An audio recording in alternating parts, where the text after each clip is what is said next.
Muy buenas noches con todos los estudiantes que ya se encuentran conectados a la presente reunión. Vamos a dar por inicio con nuestra clase del día de hoy. Por favor, chicos, les recuerdo, la hora de ingreso los días martes a historia es a las 7:50. Si ustedes ingresan antes, lógicamente no va a estar la sala abierta porque la hora empieza a 7:50 porque su hora anterior es hasta las 7:50. Por favor. Bien, dentro de la presente clase, nosotros vamos a ir desarrollando la temática pertinente a continuación de todo el proceso de la colonización. ¿Sí? Dentro de la colonización, lo que nosotros vamos a tomar en cuenta es generalmente que de cierta manera sigue un proceso. Todo inicia desde las sociedades precolombinas, cómo estas sociedades se desarrollaron, qué tipo de actividades desempeñaron, cómo fue su estilo de vida, en base a qué tuvieron de cierta manera sus referentes y sus adaptaciones al entorno. Algo que yo siempre les recalco y que ustedes deben tener muy en cuenta es que lógicamente las sociedades precolombinas son sociedades que en la historia se les ha hecho ver como que hubiesen sido ignorantes, sociedades que no tenían avances, sociedades que no tenían algún tipo de evolución, cuando en realidad la cosa era totalmente lo contrario. Y ustedes saben y nosotros hemos estudiado que eran sociedades avanzadas, sociedades desarrolladas, sociedades que de cierta manera tenían un gran conocimiento en lo que es la tecnología, en lo que es en lo que es el conocimiento de los astros. ¿Por qué hablamos de tecnología? Porque lógicamente desarrollaron muchas herramientas. No hablamos como tal tecnología digital como la que ahora manejamos, sino hablamos de una tecnología que viene referente a, de una u otra manera, al avance de las maquinarias o de tipos de elementos e instrumentos que tuvieron dentro del avance y del desarrollo de la colonización. En este caso, cuando llega la colonización, cuando llegan los españoles al territorio americano, podemos ver cómo cambia totalmente la estructura de vida, la estructura económica, social y cultural de las sociedades precolombinas. ¿Por qué? Porque lógicamente empezaron a tener otro estilo de vida, ¿sí? Empezaron a desarrollarse con otros fundamentos, con otros elementos cotidianos, de una o de otra manera tuvieron de referencia otras características importantes que transformó su forma de ver la realidad, transformó el entorno con el cual ellos se desenvolvían, de igual forma transformó sobre todo el ámbito religioso. Nosotros específicamente en las clases pasadas habíamos estado estudiando cómo la religión tuvo un papel fundamental e importante sobre los fundamentos que caracterizaban a la sociedad colonial, tanto en el trabajo, tanto en la sociedad. ¿Por qué? Porque todo estaba regido por la iglesia. Todo tenía un enfoque directo a la religión, ¿sí? Los elementos que envolvían a la sociedad tenían una relación directa con la religión. La religión estaba envuelta en todas las actividades habidas y por haber dentro de la sociedad colonial. Especialmente, ¿por qué? Porque mediante la religión los colonizadores podían llegar a tener cierto tipo de control. ¿Por qué? Porque la religión, mucho más allá de desarrollarse con un elemento fundamental como la expansión de la palabra de Dios, principalmente lo que tuvo fue un encuentro con el miedo, con el temor. ¿Por qué? Porque la religión se utilizaba para dominar, esclavizar y sobre todo atemorizar. ¿Qué es lo que se les decía? Si no eran evangelizados, iban a ser condenados al fuego eterno, al infierno, no iban a ser parte del cielo.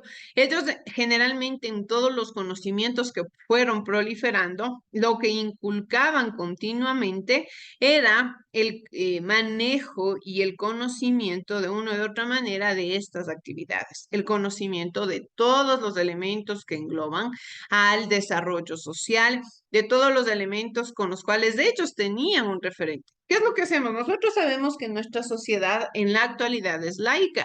Es decir, que no rige como tal la religión. Tenemos libertad de pensamiento, tenemos libertad de culto, libertad de religión. Cada persona decide qué quiere creer, cómo lo quiere creer y cómo estas creencias las adapta a su vida. En este caso, lo que nosotros queremos ver directamente referenciado es la comprensión de el elemento con el cual va cambiando la estructura de la sociedad, del elemento con el cual va directamente intercambiándose también los diferentes referentes de culturalización, de sincretismo, los referentes prácticamente que desarrollan de una u otra manera el conocimiento social.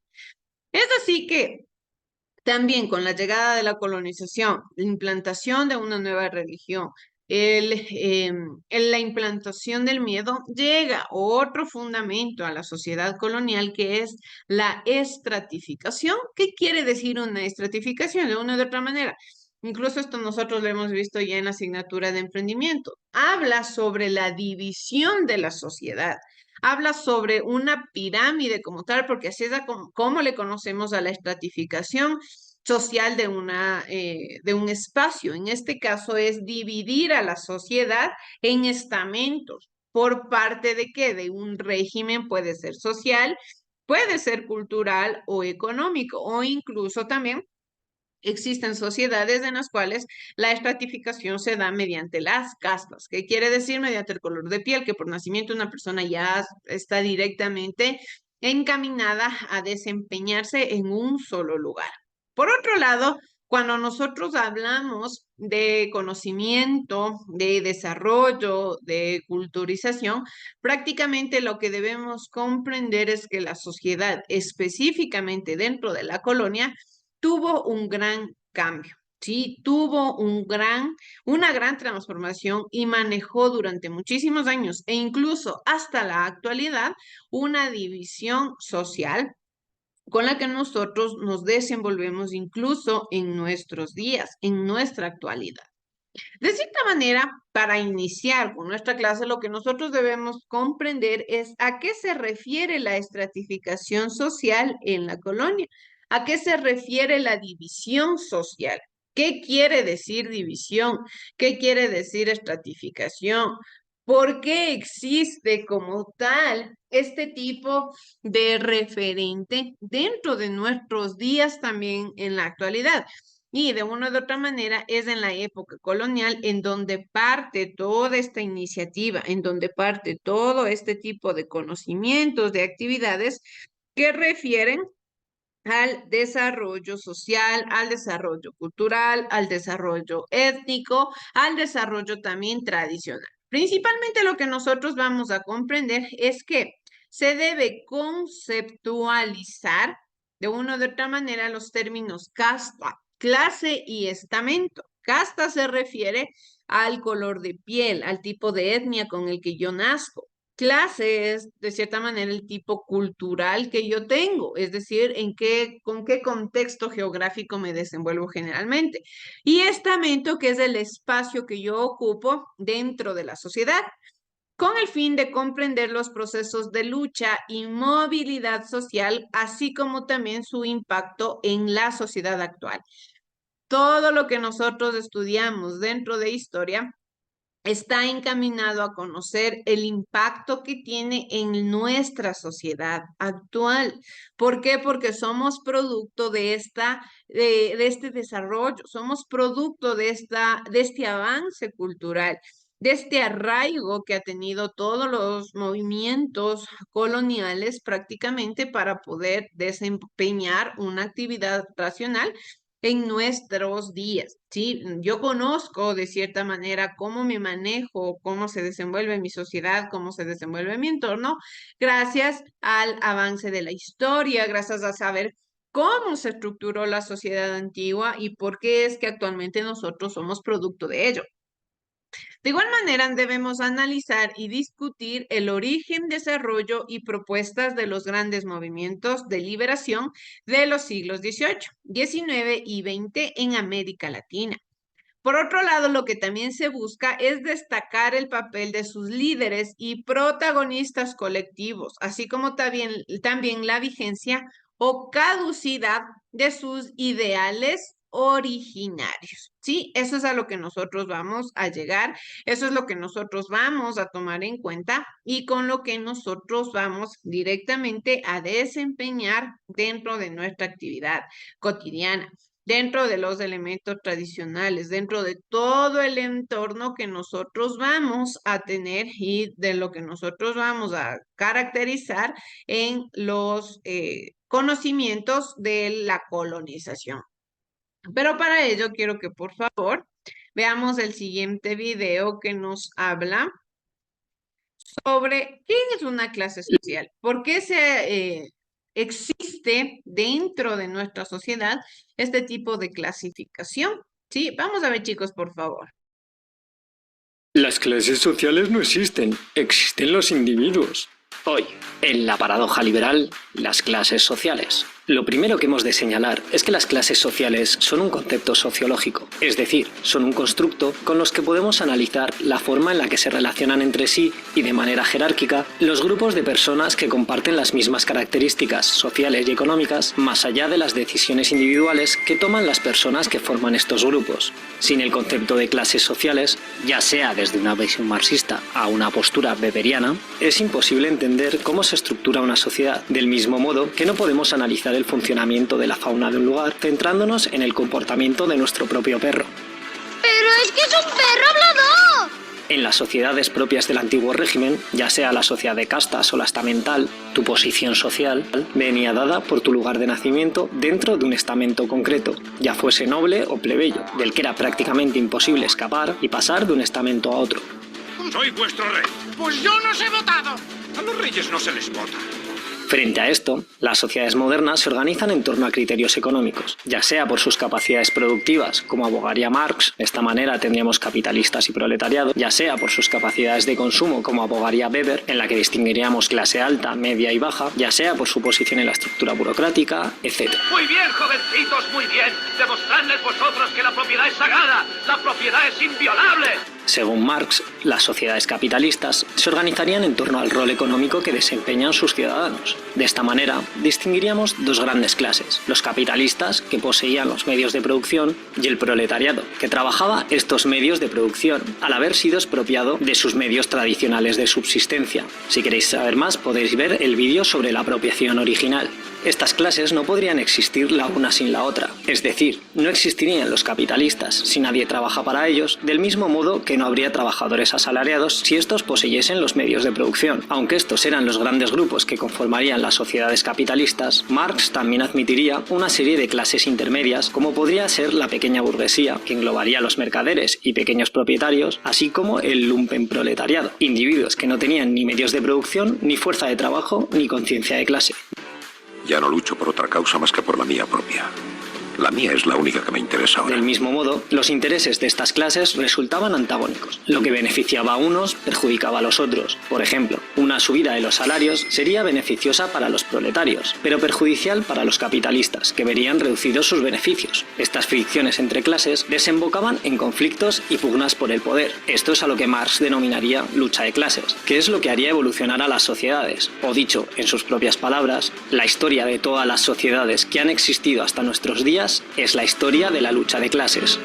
Nos manifestaremos como hicimos ayer. La fábrica es suya, pero nuestro el poder. Para nuestro barbudo favorito, las clases sociales se conformarían en torno a un aspecto objetivo, o la clase en sí, que sería su relación con los medios de producción, lo que condicionaría su proceso social, político y espiritual. Y un aspecto subjetivo, que sería la conciencia de clase o la clase para sí, que sería la conciencia propia de pertenecer a una clase social y de comprender cómo se relaciona y fricciona con el resto de clases sociales. En muchas ocasiones, los miembros de una clase social no sentirían propios sus intereses como clase, o ni siquiera se sentirían pertenecientes a este grupo social. Esto es a lo que llamaríamos alienación. De esta forma se explicaría, por ejemplo, por qué algunos obreros apoyarían que se desregulase el despido, algo que a priori va en contra de sus propios intereses. Este distanciamiento de la propia clase a la que se pertenece y de sus intereses vendría dado porque las clases superiores impondrían, de manera más o menos consciente, sus intereses a las clases inferiores, ya sea mediante elementos culturales, como puede ser el arte, la literatura, etc., o mediante el control del discurso moral, social y filosófico que puede ser o no discutido en una sociedad. Esto es lo que posteriormente Gramsci denominaría hegemonía, o dicho en las palabras del propio Marx, las ideas de la clase dominante son las ideas dominantes en cada época. The name of this trash can is ideology. Así que la próxima vez que en la comida familiar tu cuñado te diga que el pobre es pobre porque quiere, grítale que carece de conciencia de clase y que lo único que hace es reproducir la ideología dominante. O qué sé yo, vete a hablar con tu abuela.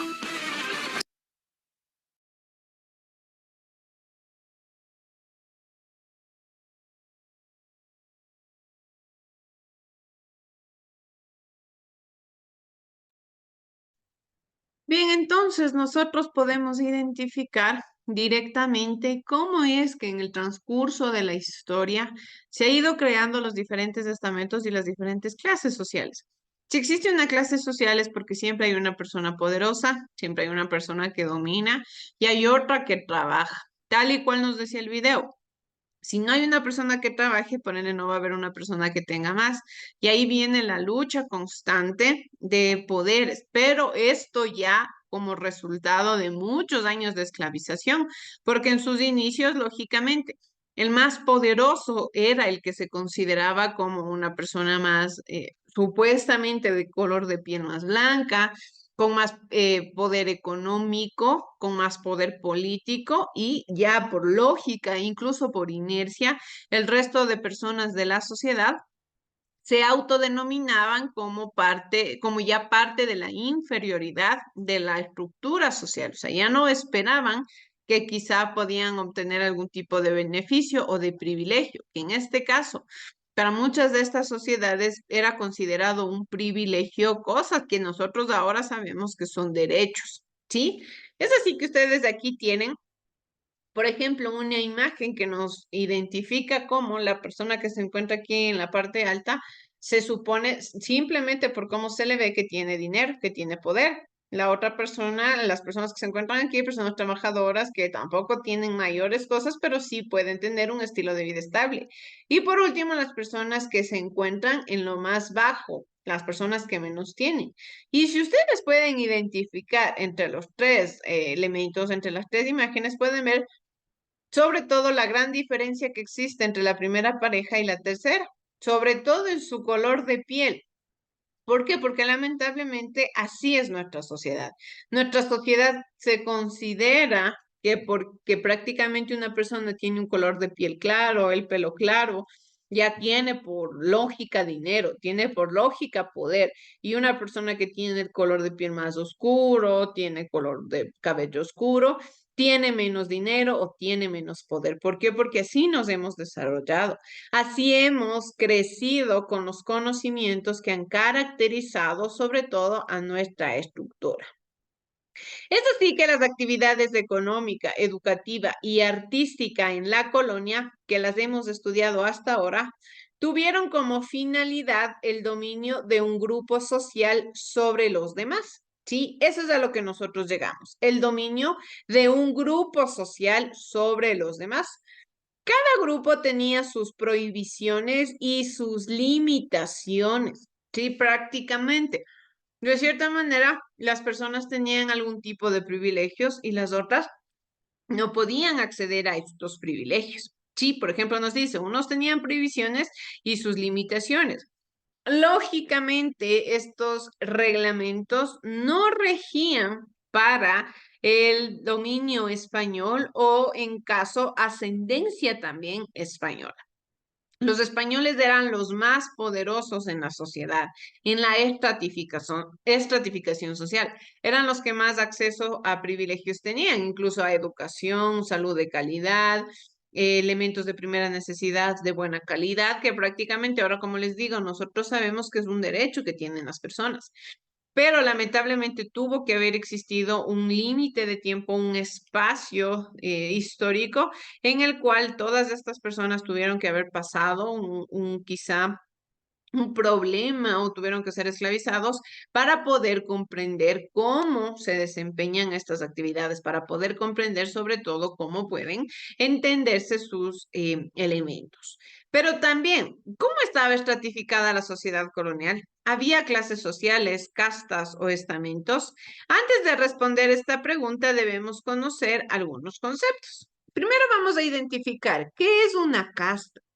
La casta es un grupo social al que el individuo pertenece por motivos raciales o religiosos, lo que les mencionaba. Principalmente son estos dos elementos los que le direccionan a la persona a pertenecer a una casta, su raza o la creencia religiosa. Esto se da desde su nacimiento hasta su muerte. Quiere decir que la persona por nada en el mundo va a poder movilizarse dentro de la estratificación social. La sociedad de castas es un sistema cerrado que carece de movilidad, lo que les decía. Es decir, que el individuo está determinado de por vida por haber nacido en una casta determinada y no puede cambiarse a otra. Ejemplo de una sociedad de castas es la de la India, lo que yo les decía anteriormente. La India es una sociedad generalmente ejemplificada por ser una sociedad de castas. ¿Por qué? Porque se maneja mediante la religiosidad y mediante la raza. Y esto se maneja hasta la actualidad.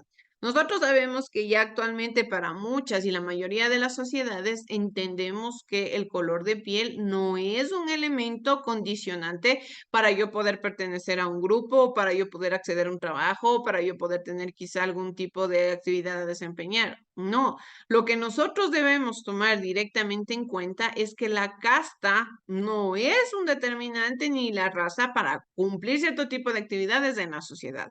Pero lógicamente hay diferentes formas de estructura cultural, hay diferentes formas sociales en el mundo entero y en la India se sigue manejando esta sociedad de castas desde sus inicios.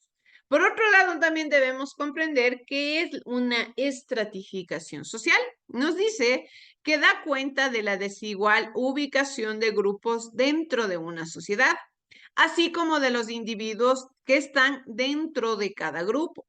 El estudio de la estratificación permite comprender cómo funciona una sociedad y también las relaciones entre los grupos sociales y los individuos, ¿sí? A eso se refiere. Primeramente, a comprender que la estratificación social se caracteriza por ubicar a los individuos en un grupo determinado dentro de la sociedad, ¿sí? De igual manera, comprende cómo funciona la sociedad y sobre todo cómo se relacionan unos grupos con otros.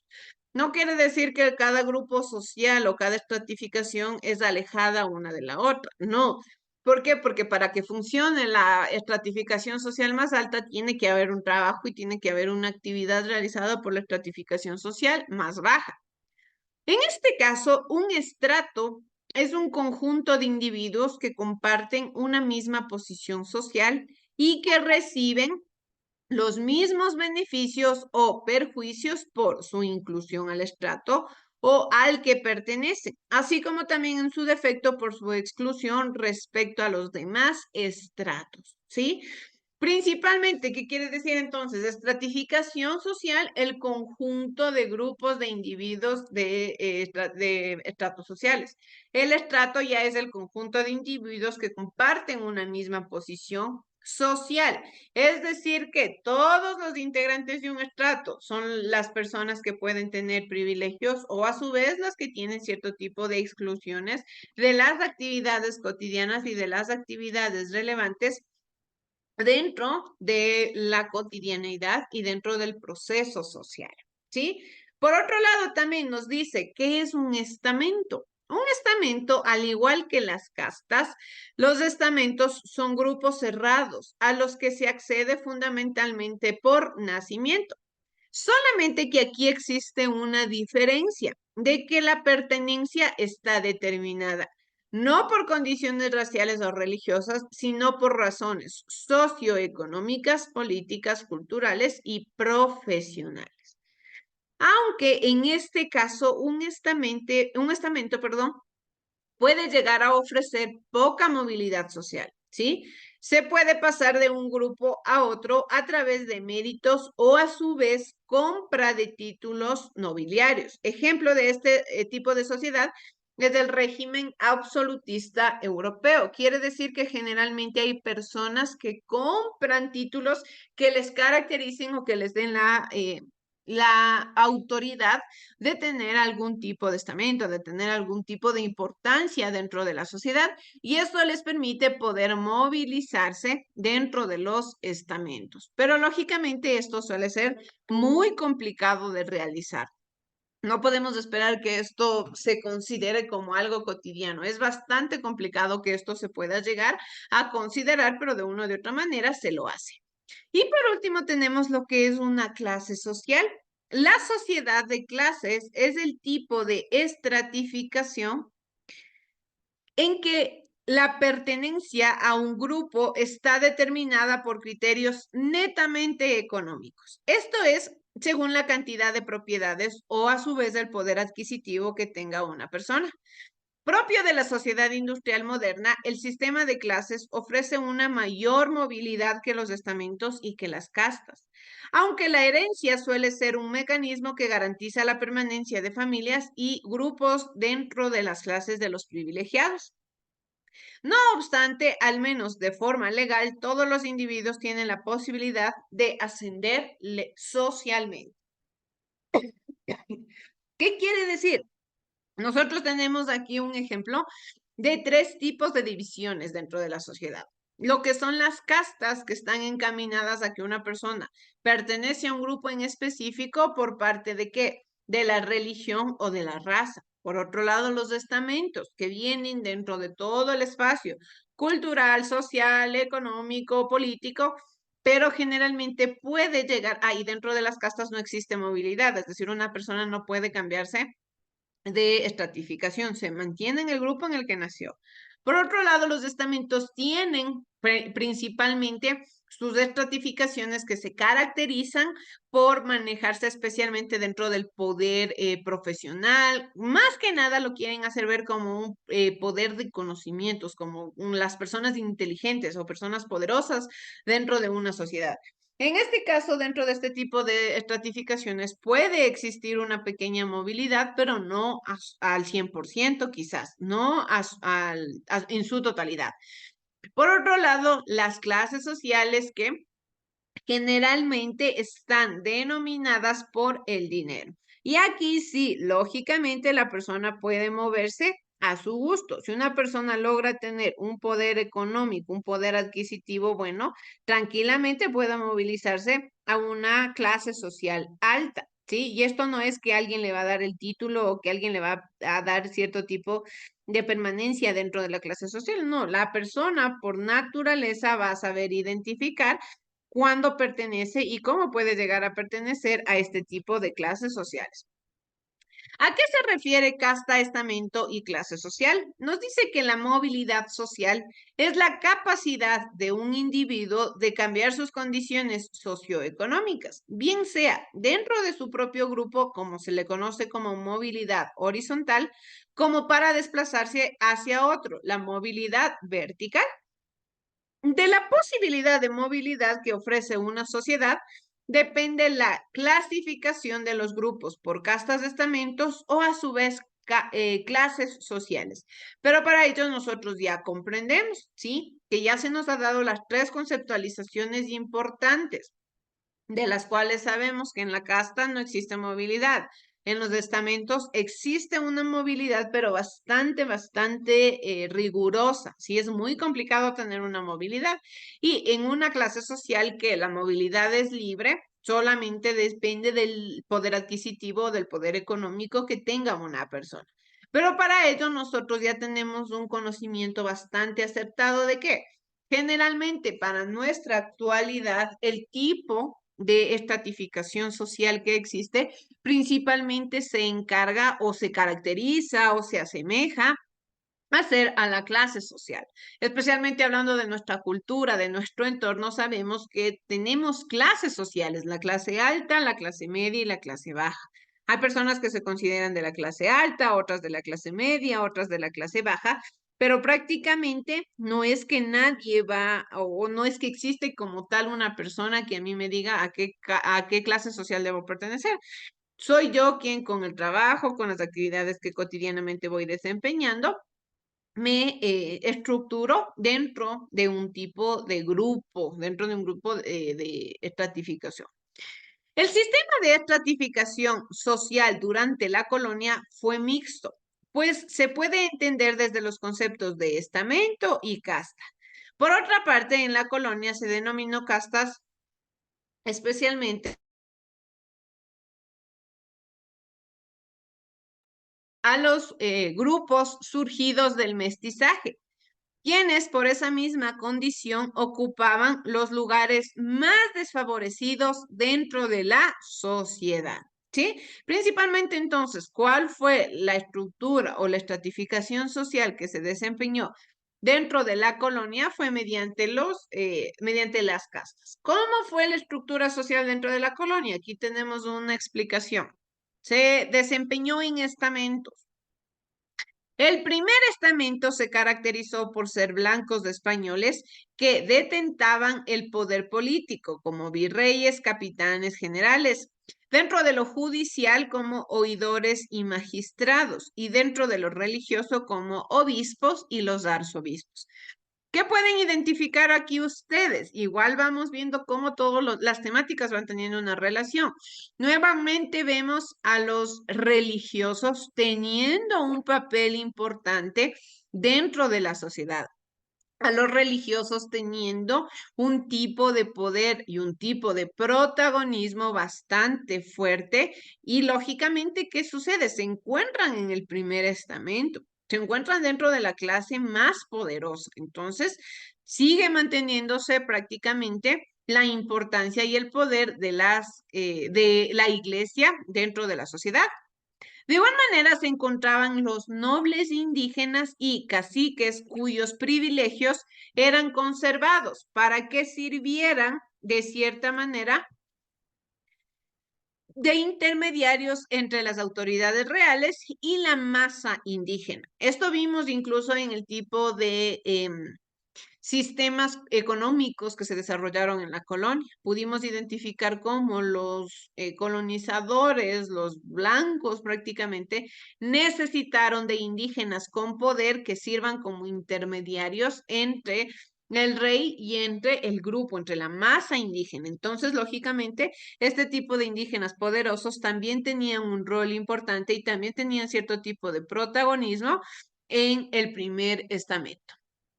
En el segundo estamento nosotros tenemos a los blancos españoles que eran menos adinerados, o a su vez blancos nacidos en América, que eran blancos criollos.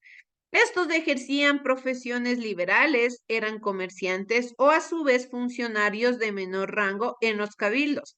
De igual manera, ellos aspiraban a situarse en el estamento superior y en algún momento pudieron merecer o comprar títulos nobiliarios para ascender socialmente. Pero prácticamente podemos entenderle que es como una sociedad media, ¿sí? Una sociedad que no tiene tampoco todos los privilegios del primer estamento, pero tampoco se encontraba tan desfavorecido a nivel social, político, cultural y económico. Tenían cierto tipo de también consideraciones dentro de la sociedad. Después de ello tenemos a lo que fue el tercer estamento. Era gente sin capacidad económica, explotados por los estamentos superiores y constituían el grueso de la población en la colonia. Lógicamente, ¿qué quiere decir? La mayor cantidad de personas dentro de la colonia eran parte del tercer estamento. ¿Por qué? Porque era mucho mejor.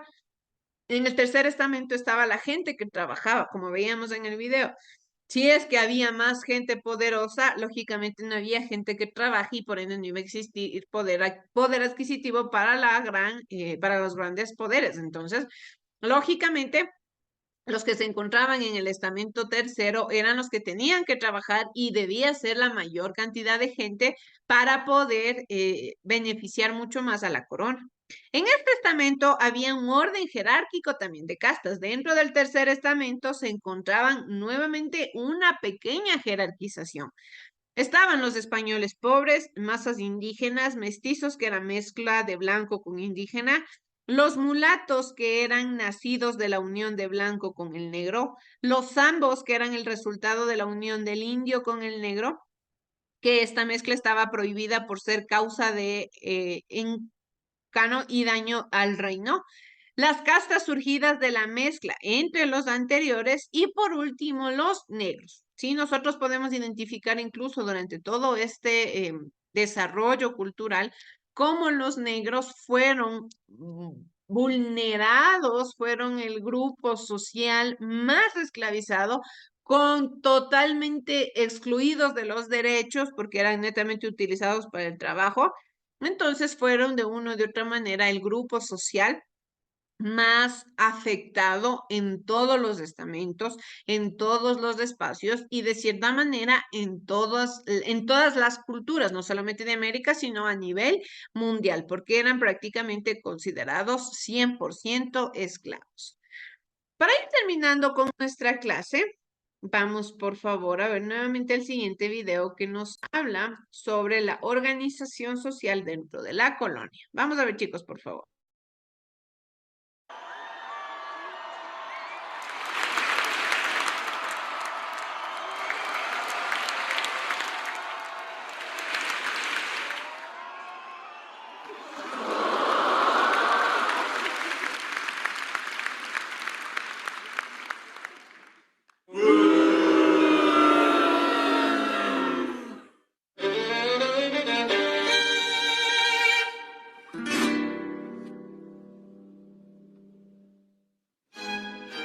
La América colonial, al igual que las civilizaciones azteca, inca y maya, era una sociedad estamental, es decir, que había grupos sociales con diferentes jerarquías.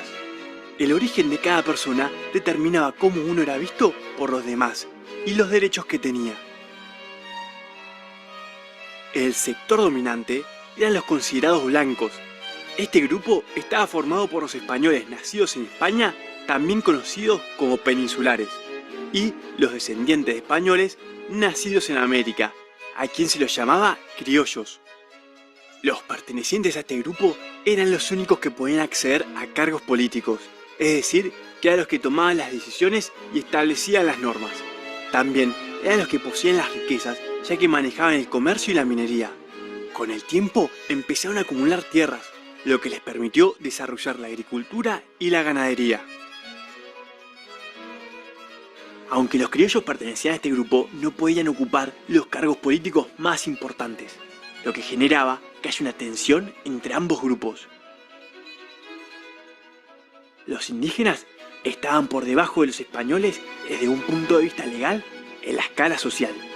Sin embargo, existía una división entre los indígenas de los sectores dirigentes, como los caciques y los curacas, y el resto del pueblo.